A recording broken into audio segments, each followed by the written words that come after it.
Welcome back to the Nancy Levin Show. Today, we're going to be looking at how dissatisfaction is actually an opportunity for growth. It is easy to view dissatisfaction as something we should avoid or suppress, but what if I told you that dissatisfaction is actually a powerful signal? It is a signal that there is an opportunity for growth and transformation right in front of us. So let's first begin with understanding what dissatisfaction truly is. It's that gnawing feeling, that whisper in the back of your mind that says something isn't quite right. Maybe it's your job or a relationship or even your own self-perception. It's important to recognize that this feeling is not here to punish you. It's actually here to offer guidance.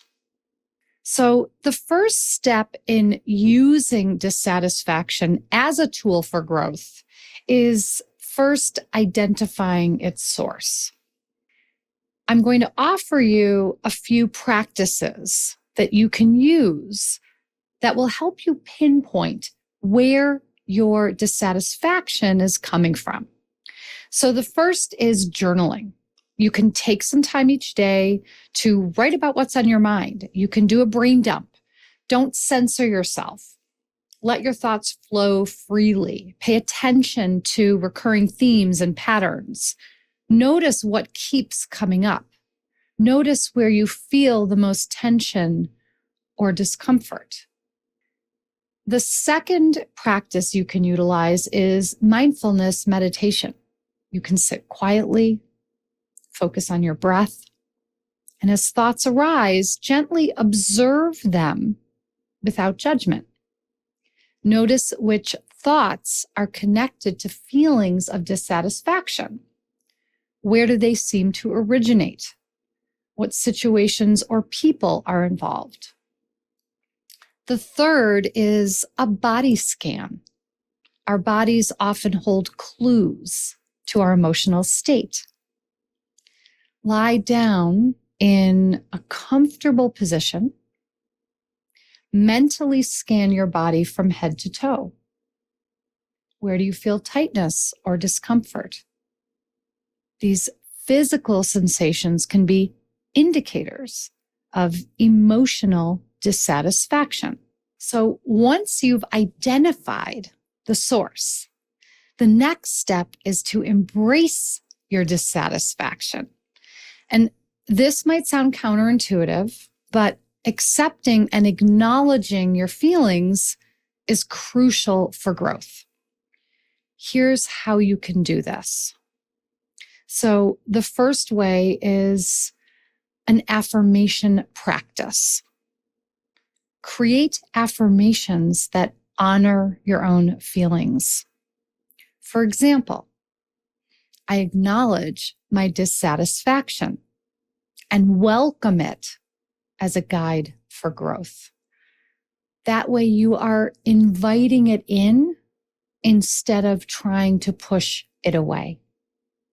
You are opening yourself up to what dissatisfaction is here to teach you today. The second is self-compassion. Treat yourself with kindness and understanding. Remember, it is okay to feel dissatisfied.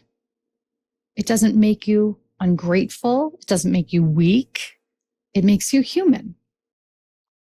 So speak to yourself as you would a dear friend who is struggling. The third is visualization. Imagine your dissatisfaction as a wise mentor. What is your dissatisfaction here to teach you? What is the lesson you have to learn here? Visualize a conversation with this mentor, asking for guidance and insight. This can help you see your feelings from a brand new perspective. Now that you've identified and embraced your dissatisfaction, It's time to transform it into growth. And here are some actionable steps you can take.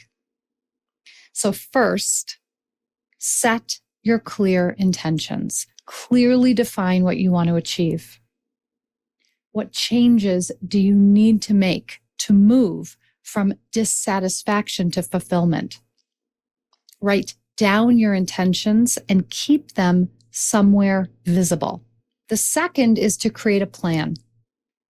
Break down your intentions into manageable micro actions. What can you do today?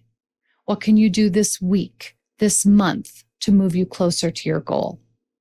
Having a plan gives you a sense of direction and purpose. The third thing you can do is seek support, because growth is easier with support. You do not need to do this work alone. It is wonderful to do this kind of work with a coach and to do this work in community. Next, you can reflect and adjust. So regularly review your progress. What's working? What's not working? Be willing to adjust your plan as needed. Remember that growth is not a straight line. It is not linear. It is a journey with twists and turns. Not long ago, I coached a client who was deeply dissatisfied with her career. And she loved her field, but felt stuck in her current role. Through our coaching work and additional journaling and meditation, she identified that her dissatisfaction was really stemming from a lack of creativity and autonomy. Once she was able to see this, she was able then to set in motion her desire to find a role that offered her more freedom. We put a clear plan in place. With my support, she took action and eventually found a new position that not only met her needs, but exceeded her expectations. The important element here to remember is that her dissatisfaction was the catalyst for the opportunity that then created the transformation she was looking for. Before we wrap up, I'd like to guide you through a short practice to help you connect with your dissatisfaction and begin your own journey of growth. So close your eyes here and take a nice deep breath in and let it out. And allow yourself to settle into this moment.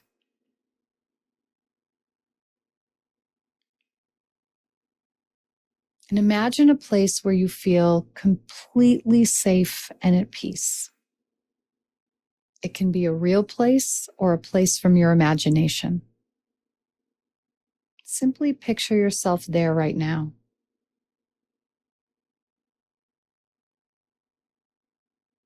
In this safe place, bring to mind the feeling of dissatisfaction. Where do you feel it in your body? What thoughts are arising? Simply observe without judgment. And now imagine this feeling of dissatisfaction transforming into a wise guide. This guide is here to help you grow.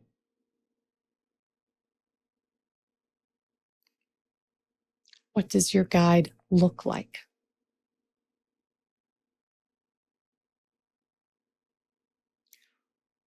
What does your guide say to you?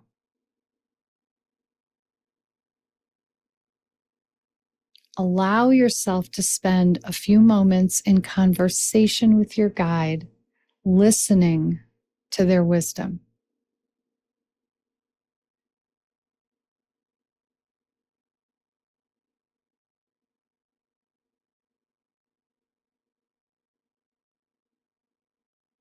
And with your next deep breath, slowly open your eyes. You may want to make some notes in your journal about what your wise guide had to say.